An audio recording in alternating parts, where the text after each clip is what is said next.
How you doing tonight? I'm kind of tired. How are you doing? Now, I bet I'll make sure this gets by quick so you can get on with your night. Okay. All right, let me start. Hello everyone. This is the Next Best Picture podcast, and today I'm joined by the writer and director of O Canada, the legendary Paul Schrader. Mr. Schrader, thank you so much for joining us. Thank you, G.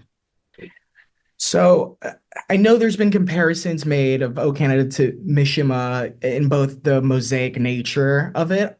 Personally, for me, I oddly found it very companion piece to Patty Hearst, with how interrogative it is towards his protagonist. I'm personally wondering how much of that was what you pulled from Russell Banks' work compared to what your own personal thoughts are in terms of artists being combative with their own, how you say, like mythologizing by others and how other people prop them up. I think it's more Russell. Uh,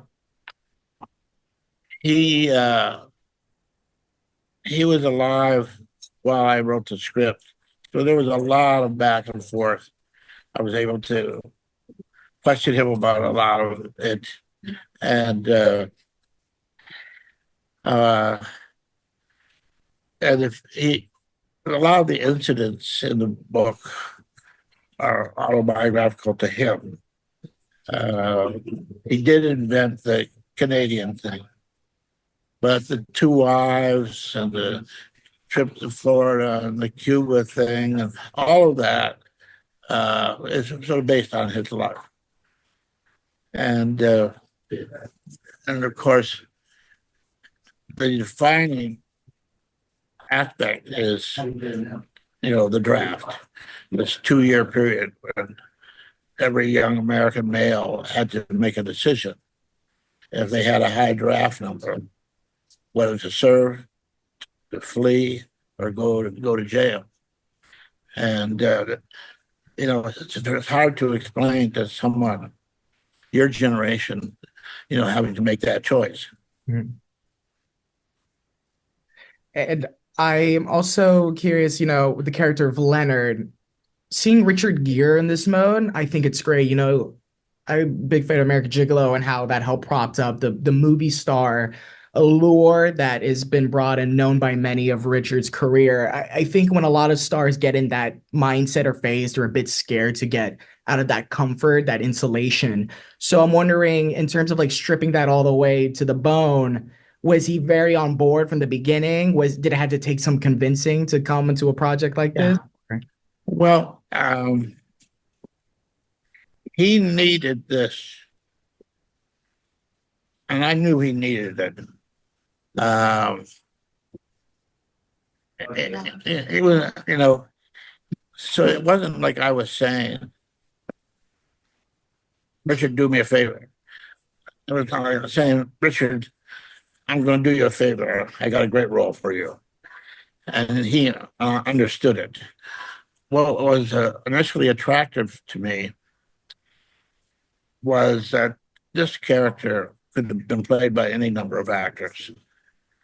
It was a natural fastball down the center of the plate. And Anthony Hopkins and Jonathan Price and F. Murray Abraham could knock this thing out. But they all have played old. Richard's never played old. That's why I thought, that's interesting. That'll be a nice earworm. People would sort of say, well, what's Gere like playing old? And so that was kind of the attraction, that he could play old. And in fact, if he had had his druthers, he would have gone the full Christian Bale and starved himself and shaved his head and all of that. But I also needed to shoot him at approximately age 60. So I couldn't let him do that. It's really cool to see him like that committed to the role. I think also another great thing that I adored about O Canada is the way you implemented the blending of the older and younger versions of characters. I mean, besides, Leonard, everyone else is practically the same age currently with just either wigs or makeup.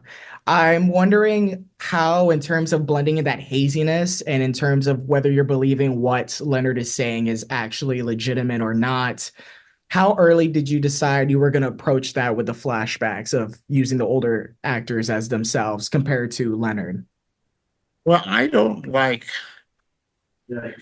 think this technology of making actors youthful really works so well. I haven't seen the new Tom Hanks film, but somebody's saying it just doesn't really work. I know it didn't work for The Irishman, whereas it did work for what was the name of the film? Not Muriel. Um,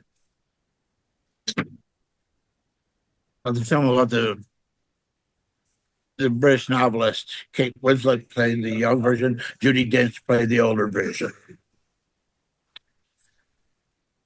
Remember this? I'm trying to think off the top of my head too. It's been a while. Yeah. What's the film where Kate Winslet and Judi Dench play the same? Iris. What? Iris. Iris. Iris. Mhm. Yeah. So I thought it was an Irish situation, and Laurie was like the kind of guy I would have cast for American Gigolo back in the day.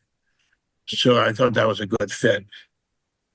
Uh, and yeah, I was not at all tempted to try to make Richard more youthful. It was hard, in fact, to make him look old.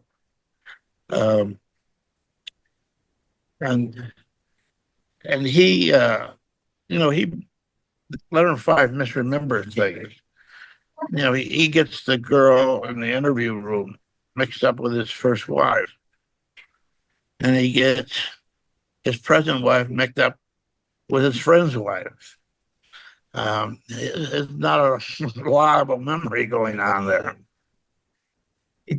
That reminded me a lot also when the way you used Imperioli and Uma Thurman's characters playing younger selves in Spike Lee's The Five Bloods, where they are playing themselves in the flashbacks. And, whether it was budgetary or not, avoiding the de-aging, it helped very much transport viewers in more of the emotional headspace the characters are telling. So I thought that was great. But watching Oh Canada, I think a scene that stood out for me immensely was when young Leonard was walking the house in the Alorti, and then as he walks into Yeah. the frame, Gere comes in. The way I love how that connected with the editing. I'm curious though, when you're actually doing that, at what point do you find the balance? At what point you're like, I don't want it to be too much of a Lordy? Because I mean, he's a presence. Everyone loves him compared to over. Well, that's the dance. Yeah. You have to do it to some degree, but you can overdo it. You can be too many gimmicks, too many tricks. Mhm. I use Richard plays it, his younger self in two scenes. Uh, a bedroom scene and he's in the draft scene. And he's also a little bit in that scene looking in the window at his younger self. And not that was about enough. I felt if I did it more than that, I would be hammering home the gimmick rather than just using it as a tease. And I just also want to say as we're wrapping up, I love what you're mentioning here in other films. It just, a lot of filmmakers are dance around their words in terms of work. I find someone who's incredibly honest or contemporaries of just how they feel going on. So is there a movie you've seen recently where you at least like, this has won me over, this is good? I know we all crave your Facebook post and see whenever a Well, new. I did mention on Facebook that I like this film, my first film, Mhm, by a woman named Zia Anger. mhm. Uh, Very interesting film. She made a film. Uh, she submitted to a dozen festivals and got it turned down.